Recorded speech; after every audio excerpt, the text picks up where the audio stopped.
Good morning all. Oh my god, look at the time. It's come up to 2 o'clock AM in the morning. I started working on the TEAC again. I thought let me complete it. So I stained all the sides, you know, the wooden sides, they're all faded, and I've done the head cover as you saw in the last video. I painted it, resprayed it. So I'm going to show it to you in a second. I just hope I don't get a coughing fit, because I had a coughing fit earlier on. But it's COVID, you know, you get this leftover cough.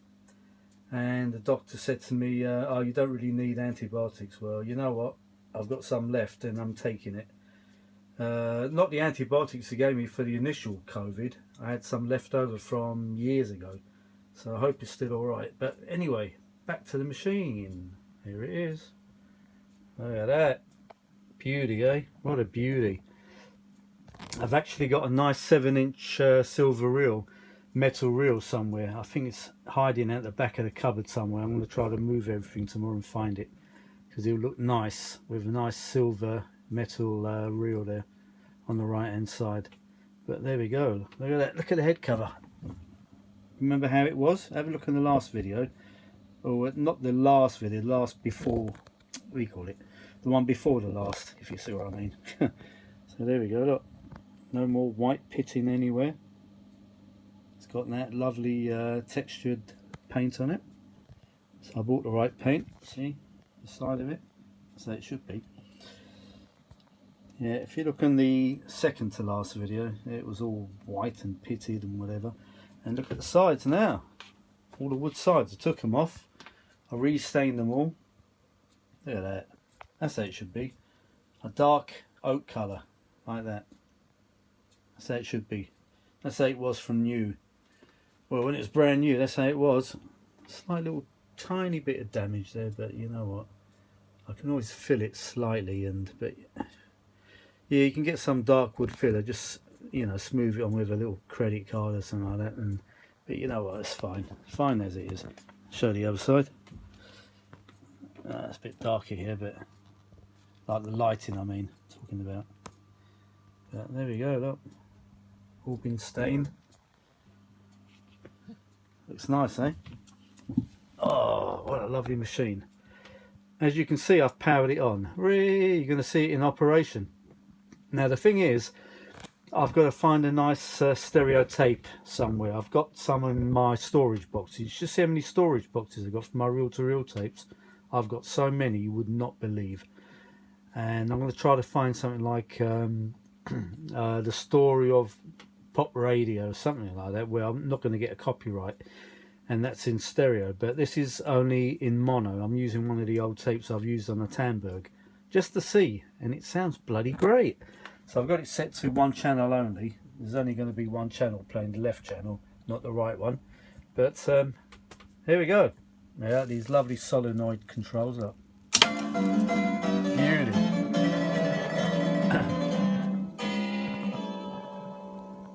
Some sort of harpsichord music, and it's only mono, one channel so far. See? Oh dear, oh dear. Look at that. Cover's lovely. All I've got to do now is open the hang on a minute. All I've got to do now is open the back of the machine and have a look, see what's going on. There's a certain part that needs lubricating. Although the capstan is actually working, there's grease in between. There's like a pivot, and there's a solenoid. When you press play, there's a solenoid that sets the little arm in motion. But after a few years, the original grease hardens up, and sometimes that doesn't even work at all. The roller. It just, you know, you press play and it just stays there, or it moves very slowly into position. But this one's pretty good actually. See what I mean? But I might take a look at it, and I've got some special Teflon grease, and Teflon is super slick. So I might take it apart just to future-proof it, and put some Teflon grease on it. Take out the old grease. And let me machine's fine. I mean, the amplifier inside is fine. It records beautifully. I won't do it now, it's too late, but I'll do it tomorrow. I'll do a live recording from a CD, and you can see like an almost instant comparison because it's a free head machine. The the first head on the far left erases the tape. The middle head puts the signal on the tape, and the one on the far right is the playback head. So what it does, you can actually hear the instant playback. You don't have to stop it, rewind it and play it. I can just flip a couple of switches here. So I'll put it on source so you can hear the CD, the actual live signal from the CD. Then I switch these both up and you can hear the actual replay straight away. And I tell you what, I did it the other day, and you can't tell any difference. You really can't tell the difference between the playback and the CD, but I'll demonstrate that tomorrow. But let me go back a bit further. I've got the sink behind me at the moment. I can't move back anymore. I've got to move it up to my neck. Nice machine, eh? So this is a TEAC A-2300SX. So let's show you the fast forward and rewind and all that. So let's just press the solenoid. Oh, wrong one. Sorry. I've got to select. Hang on, that's better. Right. Free motor machine. It's actually got two belts. One's for the counter belt, and that's not really working very well. I need to lubricate that because it doesn't sort of reset properly. So I need to take a look at that, the counter. All that's working. I'll put a new belt on it anyway. And there's another belt that goes from the main motor to the flywheel. So, as I say, some of the machines, like the Brunel ones, they got free motors, but the motor drives the capstan round without any belts. There's only a counter belt, but TEAC seems to have adopted a different way of doing things. So as I said, inside is one counter belt and one big flat belt, and that goes from the motor to the flywheel, which is pretty weird really. I don't know why they didn't just you know, just use the motor directly to the capstan, just to operate the capstan only. So it would have worked like one of these Brunel machines, or Ferrograph. No, Ferrograph has got idlers, but like the Brunel machine, it's got free motors, and each motor drives like the rewind, fast forward, and the actual play. There's no belts, only a counter belt. That's it, just a little counter belt, but there's no actual drive belts, if you see what I mean. So, but I don't know, maybe, I don't know, TEAC thought it might be quieter, or there must be some sort of reason for it. I really don't know. But I'll tell you what, as I said, when I recorded something and played it back straight away, it was like, wow. So the rewind. See, I love these solenoid controls. They're beautiful. All the other machines of this era had, apart from the Revoxes, obviously, they had this lever, like a long lever, and you go click, click, click. And sometimes there's a little cam, little iron, I think they call it pot iron, very brittle iron. And on the archives, they used to break. But I think there's people out there printing 3D versions of it.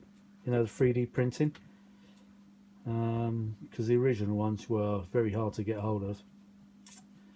But never mind. I've got a few of those Akai machines actually with the little lever.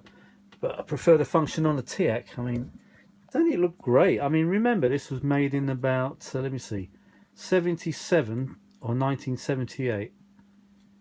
And look at that. I mean, what do you reckon? Have I done a good job? Put your comments below, please. So, have a look at the head cover and see how it was about 2 videos ago. And you see the difference on how it is now. So much better. All that pitting was horrible. So it's got that lovely textured finish to it. What's that? A bit of dust there. God.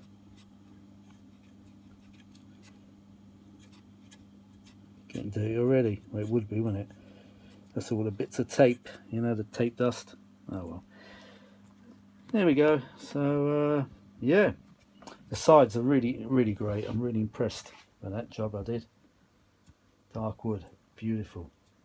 If you look on the second to last video, you can see how dull it was and faded, and it's like an oily finish. Because this stuff I used, it's got oil in the colourant on it.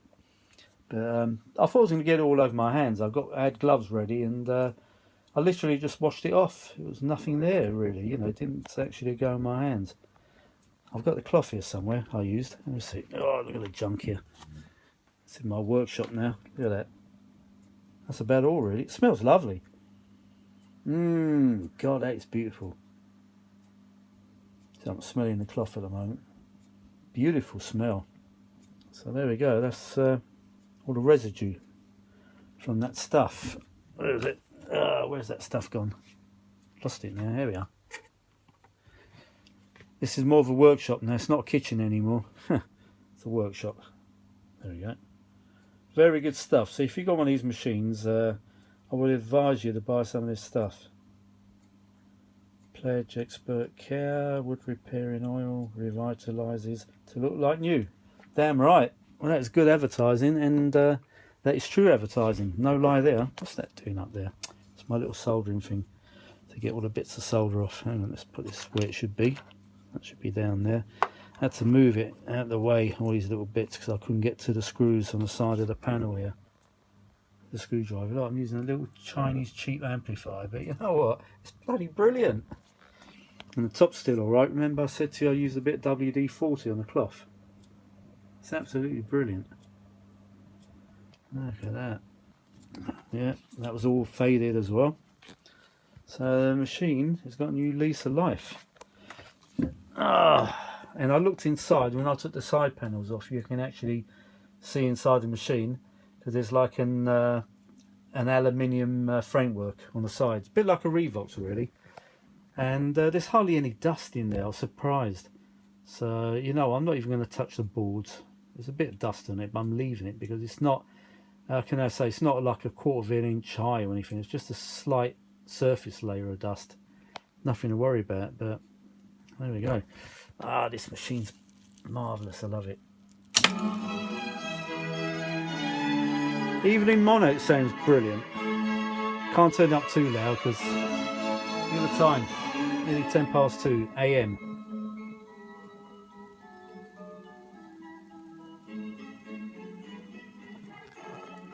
Beautiful.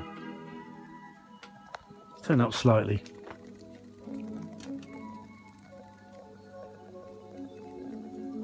This is an old recording, by the way, made in the 60s, recorded in the 1960s, this recording, seriously. So it's not the best recording in the world, but you wait until I do a recording. I've actually got the Beatles I recorded from CD onto this tape, Scotch tape, and it sounds, that's the one I used for the test, and it sounded like the CD. Unbelievable. A quick look at the machine.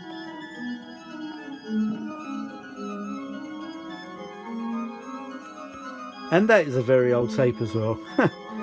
As I said, from the 1960s. So can you imagine what brand new tape on this machine would sound like? But the problem is to get hold of these. To get hold of these brand new tapes, you're talking about a lot of money. For a reel of tape, you're going to pay about nearly £70. That's probably what, over $100 and something. So you can buy reels of tape, brand new tapes, but shit, so expensive. I don't know, maybe one day I might invest in a brand new reel of tape. See how it goes. You know what? Years ago there was a shop that closed down, and they had loads of, they're selling cassettes, blank CDs, and he had a big collection of boxes of reel-to-reel tape, 7-inch ones. I think they were Maxell ones. I think they were Maxell. Yeah, and anyway, I bought the whole lot. I think I bought about 6 or 7 boxes of 10 in each box. And I went to the bank, quickly got the money out, and I bought his entire stock. Now, I wish I had them now, because they're all brand spanking new tapes. What did I do at the time? I sold them all on eBay, a tape at a time. Now I wish I had them, because I wasn't really into reel-to-reels, although I did have a reel-to-reel machine, the Revox, and an Akai, but I only had a few tapes.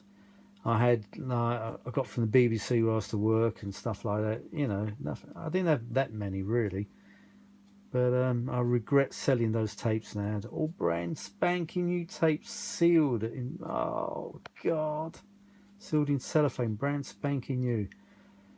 Damn. Oh well, you make these mistakes in life, don't you? How long have I been filming? 15 minutes. So I'm going to stop in a minute and go to bed. 2:10. Harvey, why do you do this? You got all day spare and you decide to stay up all night. Well, not all night. I'm going to go to bed soon, but if I leave it too late, I won't be able to sleep. There's a certain sort of time I've got to get to bed. If I don't, and I miss that time slot, I can't sleep. Then I'm awake all night. Pain in the bum. Listen to that. So I said it's only 1 meter working because it's mono. But if I put the other channel on, you can hear the reverse side.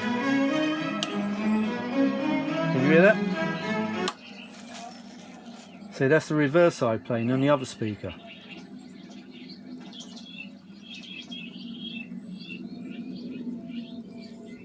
But tomorrow, as I say, I'm going to play a stereo recording. I've got to try to find something with no copyright. If I put Beatles on, I'm stuck. I'm screwed. See, that's no output at all then. So there we go. Yeah, that's the trouble with Beatles stuff. You just can't play it. You get copyright straight away. And you can't even show the video. You've got to take it down.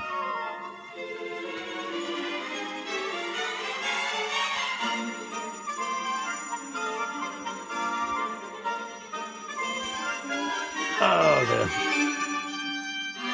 So there we go. I just hope I don't get copyright on these old classical songs, music. I actually did at one point. I hope it's not that one. It was one of them. I can't remember which one it was.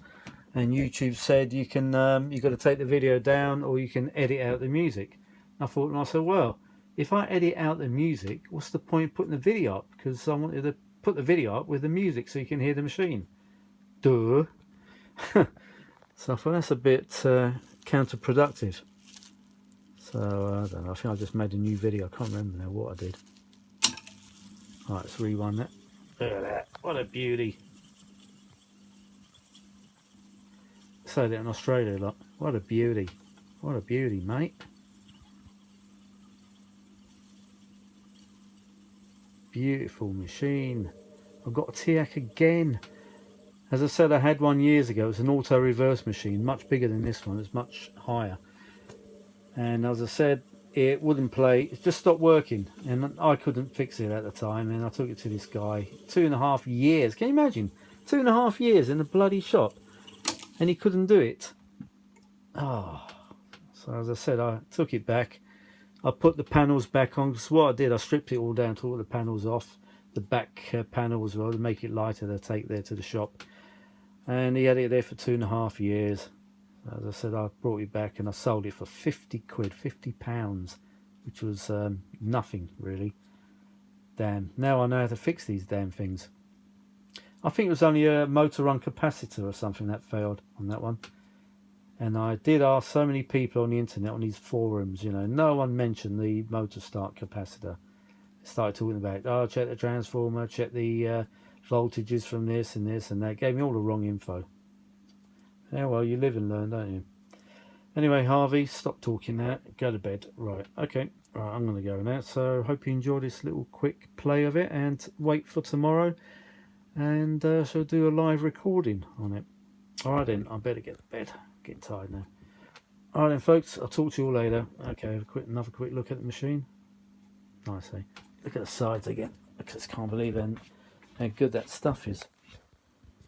That's it. That's how it used to be. Because when I was at school, I worked in a hi-fi shop as a Saturday boy, like a Saturday job. And it was great because when all the new gear came in, I had the privilege of opening all the boxes, all that lovely hi-fi, opening brand new, fresh hi-fi, all the amplifiers, tape machines like this, and setting them up, you know, for demonstration on the shelves, whatever. And I loved that job. But I remember one of these, and this is how it looked. That's how they would look. That's why I know what these machines should look like. And they always come in dark wood like this, the TX. never in pine colour. You don't get pine coloured TEACs, always in the dark wood. But yeah. Oh, what more can I say? Nothing else really. It's 2:15 at the moment. Look, it's 2:15. Oh my god. Oh, Harvey, why do you do this to yourself? Damn. Right, that's it then. So stay tuned. I'm going to try to find a metal reel for this actually. It looked nice. It looked really nice. Well, there is a guy on eBay. He actually 3D prints any sort of reels you want with any name in it, like TEAC, Akai, Sunny, whatever. And I think he charges £30 plus postage for 2 reels, and they're made really well. And I've seen them on a friend of mine's electronic website, not website, YouTube channel, and they really are nice. So you never know, I might even invest in some TEAC ones. Would look nice. See how it goes. Alright then folks, I'll bid you good night from London. And it's good morning, really. Damn. Talk to you later. Bye for now.